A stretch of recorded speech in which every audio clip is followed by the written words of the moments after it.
We've established that in many situations, our best form of rescue is by actually making direct contact with our subjects.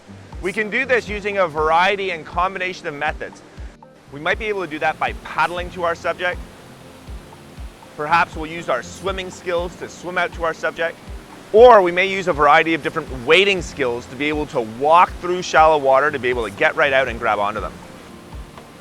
So what we're trying to emphasize here is the need to have good skills to be able to access our subject.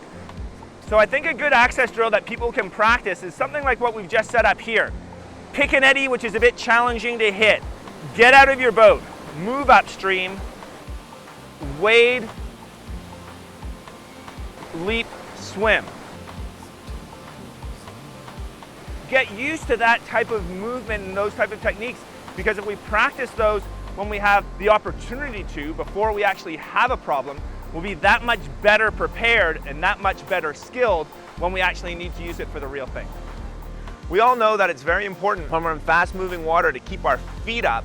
If we try and put our feet down while we're moving downstream, there's a possibility that we could get our foot stuck or entrapped. So we use specialized techniques when we're wading to help reduce the likelihood of foot entrapment. So there are many different techniques that we can use to wade out to physically get hands-on with our subject.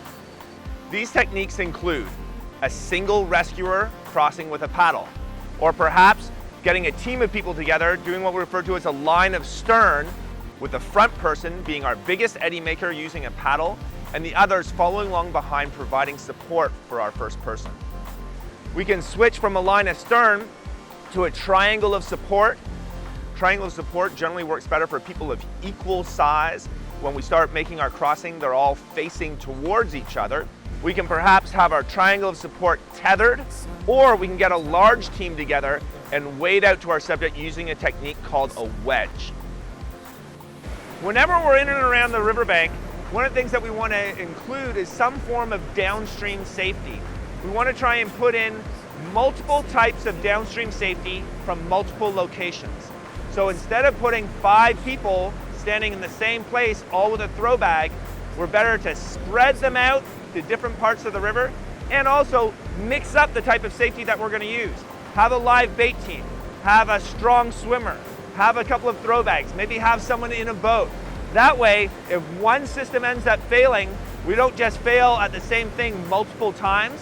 We in fact have a series of other systems which have a higher likelihood of success further downstream.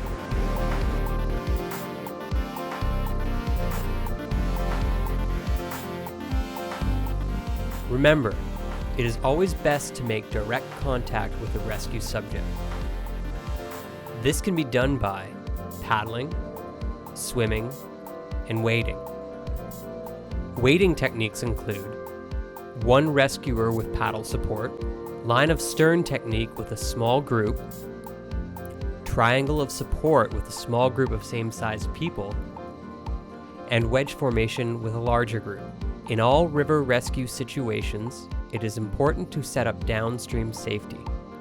And as always, we recommend taking a rescue course.